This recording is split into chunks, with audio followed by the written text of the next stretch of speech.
Welcome to Goobertown Hobbies. My name is Brent. Today, I'm going to show you how to paint these beautiful green Bladeguard. They look a bit like salamanders, but actually they're a custom chapter that I call the Crossroad Marines. I'm painting these Crossroad Marines as a little gift to my local game store, Crossroad Games.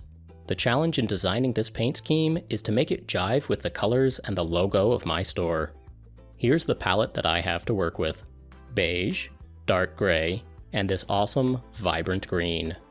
I searched through my green paints and I didn't find anything that I thought was close enough. But I did find this bottle of emerald green acrylic ink, which is gorgeous. I've used this green once before on the channel when I was testing out acrylic inks through an airbrush. This Land Raider that I sprayed up is emerald green, and I think it's pretty close to the right shade. The ink is translucent, so undershading is gonna do a lot of work for us. After a coat of black primer, I gave the models a zenithal highlight with Liquitex titanium white acrylic ink. This builds in really smooth color transitions from black to white. I'm trying to highlight areas that would be lit up from an overhead light source, and anywhere else that I think would look cool. I also did some black to white transitions on the blade of the swords. After we get the green on, I'm going to pick another shade of ink and see if we can get some awesome looking power swords. I stuck a little bag on the power swords as protection, and I got to work with the green. I'm going for super thin coats all over, 30 psi and an extremely light touch on the trigger. I want the paint droplets to set almost as fast as they hit the model. What we're trying to avoid is having any pools of liquid on the figure that'll get pushed around by the air and leave nasty streaks. As you can see, the translucent green over the black and white undercoat is giving a really great look. After a couple of patient coats, the green is looking good. I mixed some yellow ink into my airbrush cup to highlight the green a little bit. I'm trying to reinforce the gradients that are already there and really make them shine. It's hard to see whether or not that yellow is building up on top of the green, so I'm trying to be extra patient and gentle with that trigger. I'm trusting that color is actually being applied. And after a while, I can see that yes it is. I did a couple passes with more and more yellow in the cup, and by this point the green is looking super vibrant. Next up, I took the bag off of the sword and I hit it with this flame red ink. These aren't salamander marines, but I like the idea of incorporating some reds and yellows and oranges, similar to the way the salamanders chapter has flame emblems and such. Now I was considering giving each of the 3 Bladeguard a different color sword. Maybe orange, blue, and purple. But I like this flame red so much that I did it on all 3. I think the last time I used this color was also in that acrylic ink video. That Tau tank looks awesome, the swords look awesome, and the green and the red-orange work really well together. I didn't bother to shield the green from the orange spray. Any overspray should hopefully look like a lazy man's object source lighting from those glowing power swords. I did the same trick of mixing some yellow ink into the airbrush cup and did just a bit of a yellow-orange highlight on the tips of the swords and anywhere else that looked hot and shiny, quick and easy power swords. To really make the color transitions dramatic, I took some Payne's Gray blue-black ink and reinforced the shadows. In particular, I'm hitting the inside of the legs and the armpits. Getting some of that deep shadow on part of the shoulder pads is a really cool look. Payne's Gray is one of the more opaque inks, but it sprays so smooth out of the bottle that it's possible to get some classy looking shadows that transition beautifully into the main color of the armor. These inks can be quite delicate, so I sealed in my work with a layer of varnish through the airbrush. I used a mix of satin and matte varnish, which offers good protection while still being easy to paint over. Finally, I gave the shields a base coat of light brown. For this project, I'm working on the shields separately from the rest of the model so that there aren't as many hard to reach places with the paintbrush. To keep with the store colors, I want to incorporate some beige and dark gray into the scheme. Both of these are great accent colors and great colors for the shield. I highlighted the light brown with a bit of white ink to turn it into a more interesting and varied beige. Okay, so let's go upstairs and get out our paintbrushes. First, I just want to take a second to appreciate what we got done with the airbrush. I try not to use an airbrush in every tutorial because I know that most folks don't own one. but it really is such an awesome tool for making these smooth and beautiful color gradients, so I just had to use it today. The green and the orange are both going to be striking features in the final minis. Well, as long as I don't accidentally mess them up during the rest of the painting process. The nice thing about the satin varnish is it gives me a few seconds to wipe up mistakes using a wet brush. I'm going to do my best to paint carefully around the green and the orange, but failing that, I'll have an emergency cleanup brush on hand and I'll move fast. Normally, I could just come in and fix mistakes using the original green or whatnot, but in this case, it's going to be almost impossible to color match against that sweet green color transition. We just gotta be vigilant and fix mistakes as soon as they happen. I'm working along here and blocking in colors for all of the details that aren't going to be either green or orange. Other than green, the colors for Crossroad Games are beige and dark gray. These are both great for accent colors. I have a few specific parts in mind that are going to be tan or beige, and that dark gray is amazing for random details like belts and pouches. A few other details are just standard fare for Space Marines. Pure black for joints in the armor, gunmetal steel metallics, red wax on purity seals, stuff like that. With these color choices almost making themselves, let's forge ahead and get this base coat done. When I finish with these Marines, I'm going to bring them into my local game shop and put them into the display case. A vibrant little gift from a longtime customer. 3 little green conversation starters. I first walked into Crossroad Games 16 years ago with a few high school friends. And that day, the owner Brendan played D&D minis with us all afternoon. Since then, my friends and I have played a ton of different games there with a bunch of great people. I haven't always lived near Standish, Maine, but it became a tradition to make the pilgrimage over there with my old friends whenever we were all together. If everyone was back in town for Thanksgiving or Christmas, you could bet that we were gonna get the gang together and head on over to the shop. Regardless of what state I lived in, Crossroad Games has always felt like my home store. There's something really comforting about knowing I can drive down to Crossroads and see familiar, happy faces year after year after year. Crossroad Games is celebrating their 21st birthday this summer. This is a testament to the value that they bring to gamers and the sense of community that they bring to the area. 21 years is also remarkable because most game stores don't last that long. It's a tricky business that's gone through a lot of changes over this period of time. Online shopping keeps on getting easier while also evolving and throwing new curveballs like Kickstarter.com. Of course, this year has been especially hard on local shops because of COVID. One store in my area has already closed permanently. And even though it wasn't my store, it's still really tough to see. All of this is to say that I appreciate my friendly local game store, and I encourage all of you to do what you can for the local, independently owned businesses that you love. These Bladeguard Marines are from the Indomitus box set. GW sold out of the Indomitus box within minutes of the pre-order going live, and many stores weren't able to get the quantity of stock that they wanted. There were a few days of consternation from customers before GW announced that they would do an additional made-to-order run of this product. I assumed that all of those made-to-order purchases would be money straight into the hands of GW. But when I asked Brendan, it turned out that these made-to-order Indomitus box purchases can actually be made through your FLGS until July 27th. By the time you watch this video, that date may have passed. But the real lesson is that we should never assume that a local store can't get an item for us. They probably can, and they'd probably be happy that you asked. A technique that I'm excited to try out is cross-hatching on the cloth. I saw this on the Tabletop Carnage channel recently, Carnage with a K. In theory, if I do a bunch of cross-hatched diagonal lines in a few different highlight colors, this cloth will start to look textured and awesome. It should also lighten up the appearance of this tabard and bring it closer to a Crossroad beige. That's right, Shadiversity viewers. I just used the word tabard to describe that belly cloth that hangs between the legs of this power armor. I know that historical tabards were funny little jackets, but language is fluid, and World of Warcraft has enough cultural importance to redefine almost any word. This is my first time cross-hatching like this, and clearly I have a lot to learn about making neat thin lines. That's alright, we're gonna forge ahead and see what happens. Leroy Jenkins. And yeah, I think it's turning out pretty cool. I need more practice on thin lines, but this is definitely a technique worthy of my toolbox. Next up, the glove. Of course, the problem with sub-assemblies is making the joints look natural.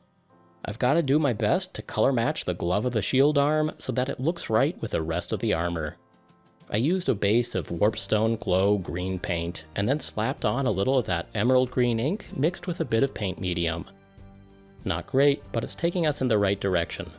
The next step was to coat everything in gloss varnish with the airbrush. It never hurts to lock in your progress with a layer of varnish. And also, this gloss texture is useful for getting washes to settle into the deep cracks. Additionally, that gloss surface is perfect for adding decals. I have some decal paper, so I can print out almost any symbol I want and stick it onto the figures.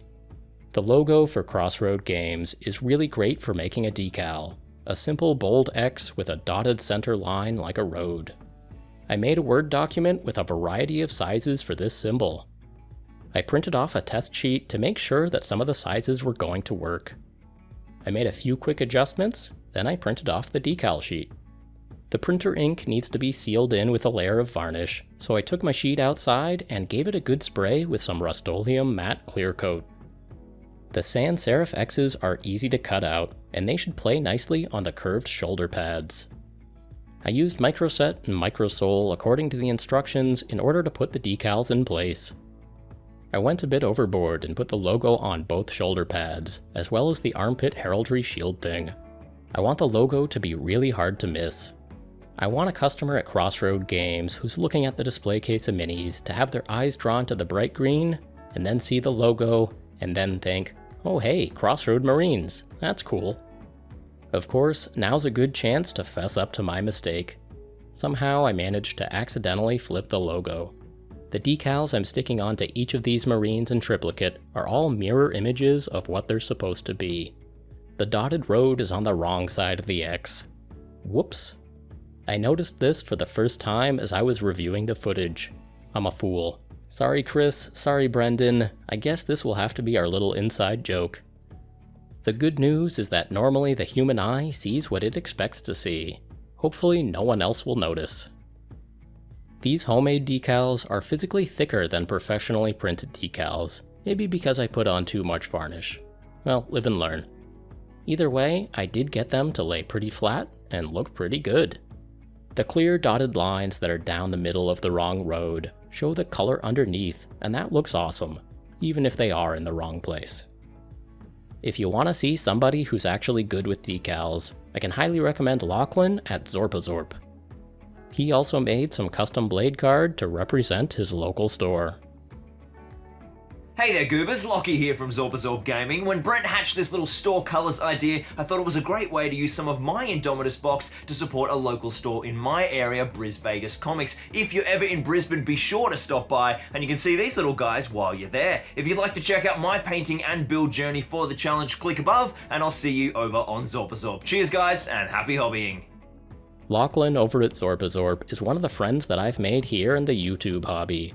Some of his skills come from his time working in the film industry, and he's a giant Lord of the Rings fan. He's made some stunning game boards that really look like scenes from the movies. His terrain and his dioramas are really incredible. I'm excited to see the full video of what he did for this project. This idea to make little marine mascots for our stores was something that Lachlan and I schemed up together. I think we both had a lot of fun and came up with really beautiful pieces. After you finish this video, you should definitely go check out Zorpazorp. As you're watching the rest of this video, maybe leave a note below about your favorite hobby store. Maybe share a memory or two. There's a lot of great local shops out there that deserve a shout out. If you really like this idea of painting up a mascot for your local store, I encourage you to go ahead and do it. Lachlan and I are going to try to jumpstart a hashtag called Store Colors. Colors with a U, as is appropriate for our hobby. Hashtag Store Colors. While I've been yammering here, I've been blacklining the armor. I'm dropping some Army Painter dark tone into the cracks and crevices to add some definition. A small brush combined with the glossy finish helps to get that wash into all the right places. This careful blacklining step on Primaris Marines really takes them a big step forward. Once the eye sockets of the helmet have been shaded, it's time to paint in the lenses. The dry shade layer makes the surface matte and easier to paint small details onto. Steady, steady. I did orange lenses with just a bit of a yellow highlight. I think they look great, and they also pull in some more of those fire colors that go so well on the Salamanders chapter. The lenses, plus a few details that I have planned for the bases, are going to help balance out the bright orange swords. Speaking of swords, a bit of a highlight on the orange power swords makes them look even better. Around this time, I also attached the shields. We're getting down to smaller and smaller details now, so it's important to see the whole figure and find out what needs fixing. The push-fit pin doesn't work at all with a layer of paint on top, so I clipped it and pulled out my super glue.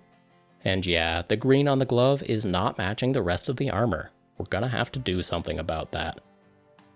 This project is really a perfect example of the pros and cons of using sub-assemblies. It's easier to paint those hard-to-reach places, but it's harder to put the pieces back together once they're painted.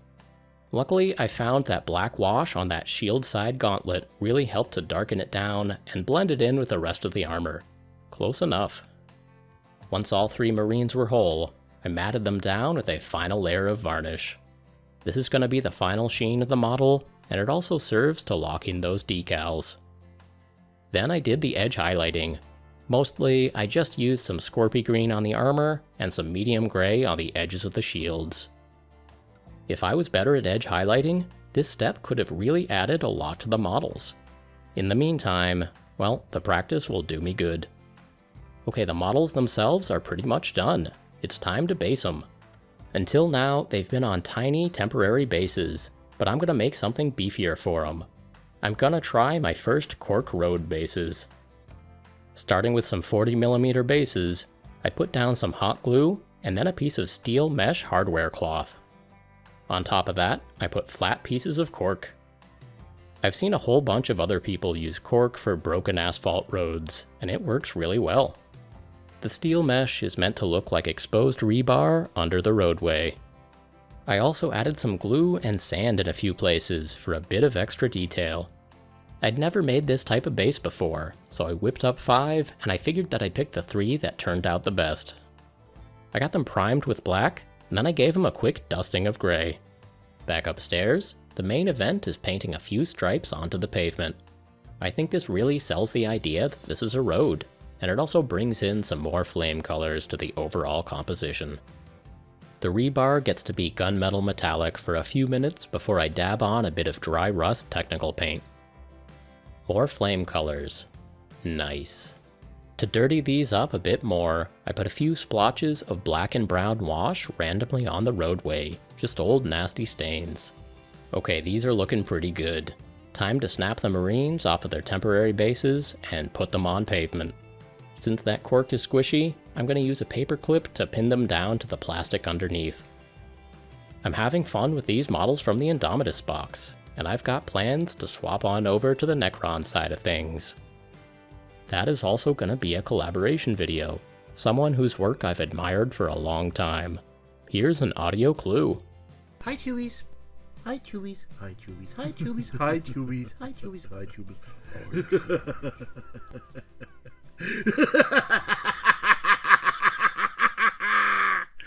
Do you recognize them? That's just a taste. We've got more great stuff coming up. Whoa, the Crossroad Marines are done. They look great. It looks like I was able to pull off an obnoxiously bright shade of green. I'm loving that color, and now I'm seriously tempted to make some salamanders. These are not salamanders though. These are Crossroad Marines. The next time I head over to Crossroad Games, I'll deposit these in the display case on the counter.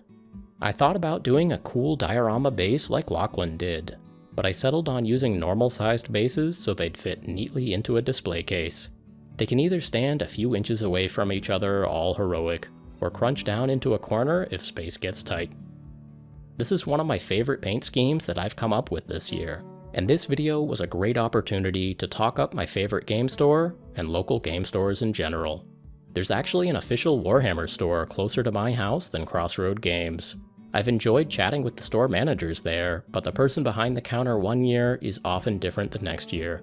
On the other hand, walking into Crossroad Games over the past 16 years, I almost always recognize Brendan or his wife Chris behind the counter, and they recognize me right back.